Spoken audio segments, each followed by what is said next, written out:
Welcome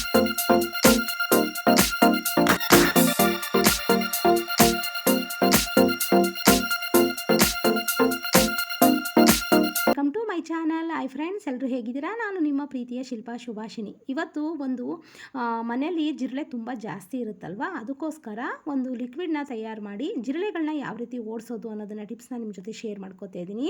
ಎರಡು ರೀತಿ ನಾನು ಶೇರ್ ಮಾಡ್ಕೋತಾ ಇದ್ದೀನಿ.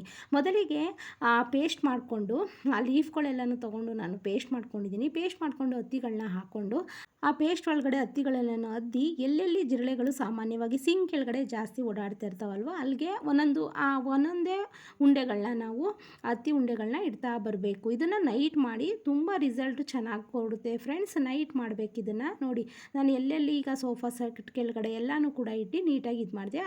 ಅದೇ ರೀತಿ ವೇಸ್ಟ್ ಬಾಟಲ್ ಇತ್ತು. ಆ ಬಾಟಲ್ ಒಳಗಡೆ ನಾನು ಈ ಲಿಕ್ವಿಡ್ನ ಸ್ವಲ್ಪ ನೀರನ್ನು ಹಾಕ್ಕೊಂಡು ಸಿಂಕ್ಗಳಿಗೆ ರಾತ್ರಿ ಹಾಕಬೇಕು. ಪಾತ್ರೆ ಎಲ್ಲ ತೊಳೆದು ಕೆಲಸ ಎಲ್ಲ ಆದಮೇಲೆ ಸಿಂಕ್ ಕೆಳಗಡೆ ಎಲ್ಲ ನೀಟಾಗಿ ಸಿಂಕನ್ನು ವಾಶ್ ಮಾಡಿ ಲಿಕ್ವಿಡ್ನ ಹಾಕಿ ಬೆಳಗ್ಗೆ ಎದ್ದು ವಾಶ್ ಮಾಡಬೇಕು. ಮತ್ತು ಇಲ್ಲಿ ಚಪ್ಪಲಿಗಳನ್ನ ಸ್ಟೋರ್ ಮಾಡಿರ್ತೀವಲ್ವ, ಆ ಪ್ಲೇಸಲ್ಲೂ ಕೂಡ ಜಿರಳೆಗಳು ಜಾಸ್ತಿ ಇರುತ್ತೆ. ಅದೇ ರೀತಿ ನಾವು ಅಡುಗೆ ಮಾಡೋವಂಥ ಸ್ಟವ್ ಮೇಲೂ ಕೂಡ ಕೆಳಗಡೆನೂ ಕೂಡ ಜಿರಳೆಗಳು ಜಾಸ್ತಿ ಇರುತ್ತೆ. ಈ ಲಿಕ್ವಿಡು ಬರೀ ಜಿರಳೆಗೆ ಒಂದೇ ಅಲ್ಲ ಫ್ರೆಂಡ್ಸ್, ನೊಣ ಮತ್ತು ಸಣ್ಣ ಸಣ್ಣ ನುಸಿಗಳು ಬರುತ್ತಲ್ಲ, ಅದಕ್ಕೆ ಜಾಸ್ತಿ ಜೇಡ ಬರುತ್ತೆ, ಹಲ್ಲಿ ಬರುತ್ತೆ, ಎಲ್ಲದಕ್ಕೂ ಕೂಡ ಯೂಸ್ಫುಲ್ ಆಗಿದೆ. ಈ ಲಿಕ್ವಿಡ್ನ ತಯಾರು ಮಾಡೋಕ್ಕೆ ನಾನು ಏನೇನು ಹಾಕಿದ್ದೀನಿ ಅಂದರೆ ಬೇವಿನ ಎಲೆಗಳು ಮತ್ತು ಪುದೀನ ಸೊಪ್ಪು ಎರಡನ್ನೂ ಕೂಡ ನಾನು ಮಿಕ್ಸಿ ಜಾರ್ಗೆ ಹಾಕ್ಕೊಂಡು ರುಬ್ಕೊಂಡಿದ್ದೀನಿ. ರುಬ್ಕೊಂಡಾದ್ಮೇಲೆ ಸ್ವಲ್ಪ ನೀರು ಹಾಕ್ಕೊಂಡು ಅದನ್ನು ಸೋರಿಸ್ಕೊಂಡು ಆ ಲಿಕ್ವಿಡ್ನ ತೆಗೆದಿಟ್ಕೊಂಡು ಅದರಿಂದ ಇದನ್ನೆಲ್ಲ ಮಾಡಿದ್ದು. ಅದೇ ರೀತಿ ಇನ್ನೊಂದು ರೀತಿ ಮೆಥಡಲ್ಲೂ ಕೂಡ ನಾನು ನಿಮ್ಮ ಜೊತೆ ಶೇರ್ ಮಾಡ್ಕೋತಾ ಇದ್ದೀನಿ ಫ್ರೆಂಡ್ಸ್.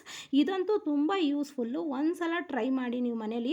ಅಂದರೆ ಒಂದೇ ಸಲ ಟ್ರೈ ಮಾಡೋದ್ರಿಂದ ಹೋಗಲ್ಲ, ಒಂದು ವಾರದಲ್ಲಿ 2 ಸಲ ಮಾಡೋದ್ರಿಂದ, ಪ್ರತಿ ಸಲ ಈ ಥರ ಮಾಡೋದ್ರಿಂದ ಯೂಸ್ಫುಲ್ ಆಗುತ್ತೆ. ಇನ್ನೊಂದು ಮೆಥಡ್ ಏನಪ್ಪ ಅಂದರೆ, ಒಂದು ಪೇಪರ್ ತೊಗೊಂಡಿದ್ದೀನಿ, ಅದಕ್ಕೆ ನಾನು 3 ಕರ್ಪೂರ ಹಾಕಿದ್ದೀನಿ ಮತ್ತು ಗಂಧದ ಕಡ್ಡಿನ ಹಾಕ್ಕೊಂಡು ಎಲ್ಲನೂ ಕೂಡ ಚೆನ್ನಾಗಿ ಪುಡಿ ಮಾಡ್ಕೋತೀನಿ. ಪುಡಿ ಮಾಡ್ಕೊಂಡಾದಮೇಲೆ ಒಂದು ಬೌಲ್ಗೆ ಇದನ್ನು ಟ್ರಾನ್ಸ್ಫರ್ ಮಾಡ್ಕೋತೀನಿ.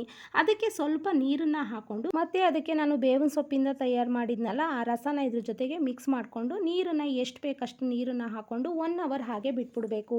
ಆ ಲಿಕ್ವಿಡ್ನ ವಾಟರ್ ಬಾಟಲ್ಗೆ ಹಾಕ್ಕೊಂಡು ಸ್ಪ್ರೇ ಮಾಡ್ಬೋದು. ಈ ರೀತಿ ಹಾಕೋದ್ರಿಂದ ಯಾವುದೇ ರೀತಿ ಕೆಮಿಕಲ್ಸ್ ಇರಲ್ಲ ಫ್ರೆಂಡ್ಸ್. ಮಕ್ಕಳಿರ್ತಾರೆ, ನಾವು ಅಂಗಡಿಯಿಂದ ತಂದಂತಹ ಸ್ಪ್ರೇಗಳಲ್ಲಿ ಮಕ್ಕಳು ಮುಡ್ತಾರೆ ಅಂತ ಭಯ ಇರುತ್ತೆ. ಇದರಲ್ಲಿ ಯಾವುದೇ ರೀತಿ ಕೆಮಿಕಲ್ಸ್ ಇಲ್ಲದೆ ಇರೋದ್ರಿಂದ ಏನೂ ತೊಂದರೆ ಆಗಲ್ಲ.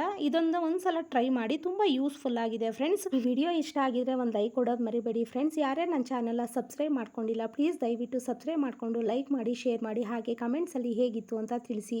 ಇನ್ನೊಂದು ಮೆಥಡಲ್ಲಿ ಮನೆ ವರ್ಷಕ್ಕೆ ನಾನು ಒಂದು ಬೌಲ್ಗೆ ನೀರು ತಗೊಂಡಿದ್ದೀನಿ, ಅದಕ್ಕೆ ಅರಿಶಿನ ಹಾಕ್ತಾಯಿದ್ದೀನಿ, ಹರಳುಪ್ಪು ಹಾಕ್ತಾಯಿದ್ದೀನಿ ಮತ್ತು ಕರ್ಪೂರ ಹಾಕ್ತಾಯಿದ್ದೀನಿ. ಹಾಗೆ ನಾನು ತಯಾರು ಮಾಡ್ಕೊಂಡಂಥ ಲಿಕ್ವಿಡ್ ಅಂದರೆ ಬೇವಿನ ಎಲೆ ರಸನೂ ಕೂಡ ಹಾಕ್ಕೊಂಡು ಮನೆನ ಒರೆಸೋದ್ರಿಂದ, ತುಂಬ ಕರ್ಪೂರ ಹಾಕಿರೋದ್ರಿಂದ, ಅರಿಶಿನ ಹಾಕಿರೋದ್ರಿಂದ ಮನೆ ತುಂಬ ಪರಿಮಳವಾಗಿ ತುಂಬ ಚೆನ್ನಾಗಿ ಕಾಣಿಸ್ತಾ ಇರುತ್ತೆ. ಯಾವುದೇ ರೀತಿ ಬ್ಯಾಕ್ಟೀರಿಯಾಗಳಿರಲ್ಲ. ಈ ವಿಡಿಯೋ ಇಷ್ಟ ಆಗಿದೆ ಅನ್ಕೋತೀನಿ ಫ್ರೆಂಡ್ಸ್.